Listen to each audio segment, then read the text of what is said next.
It is about the value that you bring to an experience. Now, how many of you know people that you, and let's just talk about women. How many of you know women that you have been in a circle with that bring value to a conversation or to an environment? How many of you, by show of hands, know women? Let me hear some shout outs of what kind of value have you experienced from other women that you've been around. So what are some of the value that they've left you with? Confidence. Yes. Confidence. What else? Insight. Insight. What else? Next step. Next step. How about that? So that is what you want your brand to do for you, is to leave an experience with others so that they can then refer to you with those kind of adjectives and with those kind of value statements. But before we get into talking about your brand and getting there, I want you to do a little bit of exercise. So I call this, removing the labels. Now, all of us in this room, everybody in here was birthed, unless you came out of test tube somewhere. That's a whole nother conference. So all of us was birthed, right? Some of you looking like, yeah, I did come out of a test tube. So before we get into the next step, people birth us into labels. We're born into labels, right? Think about it for a second. Everybody is born into a reputation. Most times it's the reputation of your family. And then as an infant, we start to develop our own personalities, right? For those moms in the room, or even if you have a pet, and so they all got personality, usually around with the first few months of life. Moms, don't you start to see the personality of your child? Yes. And what kind of things have you said in the past about that personality coming out? What have you said about it? Lord have mercy. Lord have mercy. What else? Even if you got a pet and you start to see their personality, what words have you said about that personality? Yes, Emma. When my son was first born, he didn't want to be swaddled. And so I said, babies don't normally not want to be swaddled. What's wrong with him? Yeah, he doesn't want to be touched. No, he just didn't want to be wrapped in the blanket. Yeah, he don't want to be, wants to be free. He wants to be free. He's like that as a person. Right, he wants to be free. What are some other adjectives and words? Yes. Energetic. Energetic. Say energetic. Anything else? Not wanting a crutch. Didn't My want daughter to. wouldn't take a pacifier. She was like, I can do this on my own. Independent. Ooh. Independent, right? So at birth, we give labels. We start to brand individuals. Now let's go a little bit fast forward into growing as a young woman. What kind of labels have people put on you as a young woman? Give me some of those labels. Slut. Slut. Well, let's. I mean, we're here to tell the truth, aren't we? Okay. Yes. Pushy. Bossy. Wow. Bitchy. You're not in charge. You're not in charge. You ain't running nothing over here. Junior hoe. Yeah, junior hoe. Ooh. That's a different label. but we keeping it real. But here's what I want you to think about. How many of you have taken those labels from infancy, childhood, to young womanhood, to womanhood, and you have been operating in those brand labels? Think about that for a second. You brought up about being bossy. And if you were told that as a young woman of being bossy, what have you been acting like? Bossy. Bossy, right? And then people would refer to you as bossy because you adopted that label and put it on like a jacket or like a dress. And you've been walking around with that brand label, stepping into that. Yes, Emma. No, sometimes it's the opposite. If someone says that I'm too bossy, which is what I've gotten, then I try to tone it down, constantly toning it down, and try to be, the pleaser rather than the bossy one. So sometimes it goes the other way. Right. So in that case, you're switching one label for the next. Right, exactly. But here's the really crux of it, is you are out of brand integrity. That's right. You're out of brand integrity. Because what you're doing is you're operating and you're responding to the labels that others have put on you. So whether you're putting it on like a cloak and walking around with it, or whether you pull it off and hang it behind the chair, you're still in some kind of label that somebody else has defined about you. Everybody following me? I'll tell you a little quick story. I was in Jack London's farmer's market one day. And I had met a really great mentor of mine who I admire for years and still admire to this day. And I do small business coaching. And I was talking to a young woman who had a business in the farmer's market, and her business is growing and booming. And I was telling her about the business coaching services because the SBDC, Small Business Development Center, pays me as a coach to go out and to support local small businesses that create economic impact in the community, right? Because we all know small businesses run the world, not the big corporations. So as I was talking to the lady, it was my second time seeing her, and she had not called me since the last time I met her. And I said, "You remember me, right? Because I remember you." And I said, "I want you to call me. I haven't heard from you. I really want to help you to grow your business to the next level." And the lady was like, okay, I'm going to call you. Give me your card again. So my mentor walks up behind me and said, "Look at Venice, still being bossy." And at first I looked back at her and I said, "Oh, hey." And then I thought, yeah, I was, just trying to help her out. But when I walked away from that conversation, that didn't sit well with me. Because then I said, "Hey, I'm not bossy. I am providing information and resources to help her business to the next level. So I'm a leader who is expressing the possibility for her to take her business and step into the vision she has set for her business." So I rebuke the label of bossy. So on another hand, it's just like someone calling you in the work environment saying you're being a bitch. So what they're really saying is that you are a strong and powerful leader. And you're clear about that.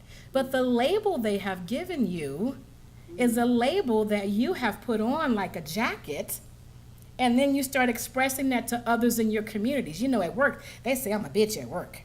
Or people start saying that, "Yeah, here comes the bitch down the hallway. Here she come again." So when you start adopting labels that others have put on you and accept them as the brand of your authenticity, that is a problem. Wow. So you need to stand in your own brand authenticity. So here's how we get there. So we're going to talk in the next several minutes about branding without agreement, branding without authority, branding outside the status quo, and branding with evidence. Because we're going to tell it like it is, and we're going to do it like it is. So now let's get into the exercise. Before we can start talking about those 4 elements, on your table, I have put some little slivers of paper, and I've put markers on your table. So everyone, there are 2 to 3 Sharpie markers on your table, and if you need more, then Farida will bring more around to you. If you need more slivers, and if you need markers, I brought them. Anybody needs extra paper? There's some paper right there on that side. You can do one, you can do a couple, doesn't matter. So what I want you, so everyone has some paper and everyone has the marker, is that correct? Yes. Okay, good deal. Now, what I want you to put on that paper, I wrote, "I am not." What I want you to do is to write down all of the labels that someone has put up on you and that you have adopted. So I am not a bitch. I am not bossy. I am not a junior hoe. I am not a bad person. I'm not a bad daughter, not a bad mother, not a bad person. I think I said that one. But whatever someone has said about you that's negative, in some form or fashion, you have adopted it, and you have been living in that brand, write it on that paper. And I'm going to give you a couple minutes to do that. So I really want you to think about it. My mother used to call me Miss Ann. Here comes Miss Ann. And so in the Southern culture, Miss Ann means fast. Here comes Miss Fast, running things, grown already. What is it, 12 going on 24? How many times have somebody called you a sassy name that had a negative connotation to it?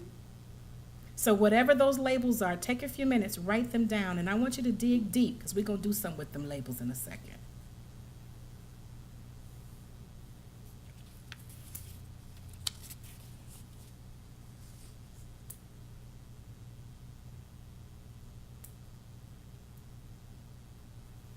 If you're an entrepreneur, maybe somebody said to you, you're not a business person, you're not a real business person. Somebody says you ain't nothing, you ain't gonna do nothing and never be nothing. Anything negative, or even if it was disguised as positive with an undertone under it, whatever that is.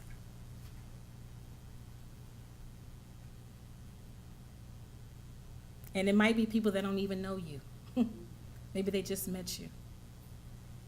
Somebody said to me in the nail salon yesterday, so Venice, how have things been going? You know, I said, things are good. I said, I am. And they said, busy as always. I said, actually, I'm on the move. Check, right? But you got to know your brand authenticity to see it and call it like it is. No, I'm not busy. Because there's a whole nother definition that goes with busy. I'm on the move. I am making things happen for people around me and helping to create the possibilities for others. So everybody got some labels, some names that folks have called them or calling them in the past, known or unknown. Everybody got something? Yes. So this is what I want you to do now with that labels. I want you to ball that sheet up and put it in that trash can right there in the middle of the floor. So ball it up. So if you need to get up and move your seat, get up and put those labels where they belong, in the trash.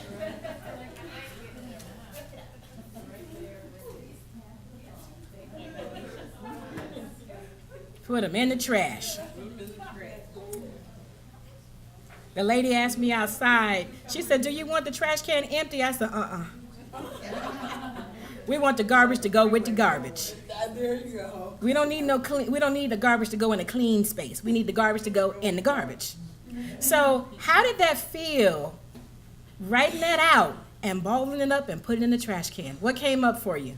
It really felt good, so much to the point that I forgot what I wrote. Yeah, there you go. All the way in that journey, in that transition. Anyone else? How did it feel to write some words that people had referred to you? You had adopted that brand.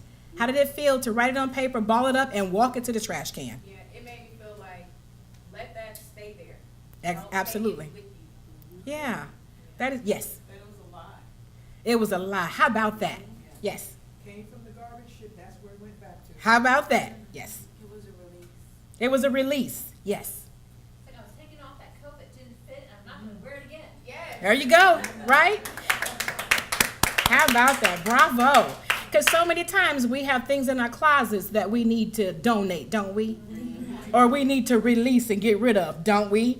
And we let that stay in the closet because we're like, I might need it someday. So being able to release that brand says that I'm not going to need this ever again. So I'm going to throw it away. Matter of fact, I'm not even giving it to anybody else because it's not worth that. So I'm glad that you had what I call a brand release. So now let's step into, branding who we are. And so Gloria has already kind of set the stage up for me, so I appreciate that, Gloria. About permission, let's talk about branding without agreements. See, what the brand is, you get to really identify and choose what adjectives best describe you and the experience and value that you bring to relationships. Are you creative? Are you influential? Are you a leader? Are you a visionary? Are you an executor? Are you a supporter? So you get to start thinking about, what is my brand authenticity? Who am I? What value do I bring to a relationship? What is the experience that I want when I want them to have when I leave that relationship? You get to choose that. And you get to brand without agreement because nobody in this room needs to agree with the brand that you've chosen for yourself. How about that? So you can't call me a name that I haven't chosen for myself. Otherwise, I will correct you. Just like the lady said in the nail shop, wow, you are busy as, no, I'm on the move. Well, no, you're bossy. No, actually, I am an open, trusting, and powerful leader. Exactly. Doesn't that feel good to hear it and come out and to claim that? So brand without agreement. Decide what your brand authority is and start adopting those words appropriately in the experiences that you're sharing with people and stand in that. And when someone says something other than what you've chosen for yourself, and if it doesn't add value, because sometimes people recognize great things in us and we overlook them. So if somebody is coming to you and telling you something great about yourself and it's a brand that you identify and connect with, it's okay to choose that as well. But it's all about your choices, right? The next is I want you to brand without authorization. You don't need approval like you run your debit card and it says approved, right? So you don't need to be walking around telling people, so girl, what you think about this? And I'm going to call myself this and I'm going to do that. Or you walk into the office of your boss, your supervisor, or your colleagues, and you walk in talking about, I'm going to be on the project, but I really want to play the creative role. And they start looking at you like, creative? When you been creative? Right now. And the fact that I created the energy to ask you and tell you I want to be creative right now. Right? So branding without authorization. You don't need them to give you an approved stamp for you to live in your brand integrity, right? The next is to brand outside the status quo. Just because nobody else is doing it doesn't mean that you don't get the opportunity to do it too. And I'll give you two perfect examples. Beyonce. How about that you release an album with a video in it for every song that matches every song on the album with no PR? How about that you just wake up one day and say, I'm just that bad? That I don't need authorization or agreement to brand that I am a world-class entertainer. Matter of fact, I'm universal. How about that? Even the folks on Mars can't say, go ahead. The moon has to kind of turn its back a little bit because I'm just that bright, right? So when you brand outside the status quo, then that means that you are really stepping and living in your brand integrity, and you are not asking for permission or agreement from anyone. You just are. So if you want to put blue with red, you go right ahead on. And you show up just like you are, and you strut in it, just like the peacock walks around and flashes his feather. The peacock don't stop and say, do you like my colors? Never, ever does the peacock say that. So why should you say that? And the peacock is in the pen with other peacocks, with other pretty colors. And they're like, my colors are just as pretty as yours. So brand outside the status quo. And then the last thing I want to close and leave you with is brand with evidence. You all have evidence from the brand that you are choosing. If you are creative, there are things that are showing up in your life that you have birthed through creativity. If you are branding as a leader, you've been running things longer than you've acknowledged that you've been running things. So if people ask you to qualify your brand, there is some evidence in qualifying your brand because you know who you are, and there is some evidence to say that I am this. So we talked about branding without agreements, branding without authorization, branding outside the status quo, and branding with evidence. And I want to leave you with a question, and I want you to turn to your neighbor and ask this question. Who are you pretending not to be? Ask each other. I'll give you a couple minutes.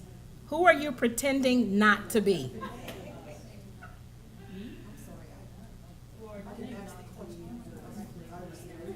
Who are you pretending not to be?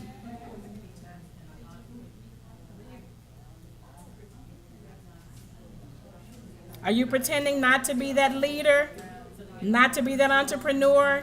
Are you pretending not to be a creator, a visionary?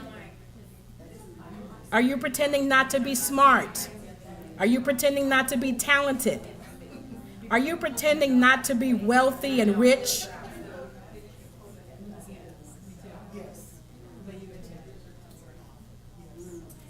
How is that? Absolutely. So, Farida, did you have a question or comment? I wanted to ask you to just elaborate, if you could, a little bit about brand with evidence. Yeah. So I want to pull everyone back together. Look at that. That was a good question, wasn't it? So how did it feel with being called out on the floor about your brand? Vulnerable, right? Refreshing. That was funky, because I couldn't, That was funky. it's a lot of stuff there, you know. Absolutely. You gotta really touch down. Right, you got to touch down. So that means I may have to get uncomfortable and pull this off. Significantly. And it may be a little chilly or it may be a little hot, but something don't feel good about it because I can't answer that question. It was tough. It was tough, right? So I want you to think about all day today, and even when people start approaching you and they start saying names and putting labels on you, I want you to hear me in your head. Who are you not pretending to be? And you need to either educate them or you need to own that. And Farida asked me to expand a little bit about branding with evidence. And so because I know something about Farida, about being a virtual assistant, if you're great at organizing and that is a brand of yours, organizing, then step into that and you can give examples of how you have helped other businesses to have more time to grow their business and more time to generate new revenue. That's evidence. You don't have to break it down the steps to them. It is what it is. It is. And that's it. So each of us have evidence in our lives that support the brands that we are choosing for ourselves. So one of my favorite quotes by Oscar Wilde is, "Be yourself, because everyone else is already taken." Thank you.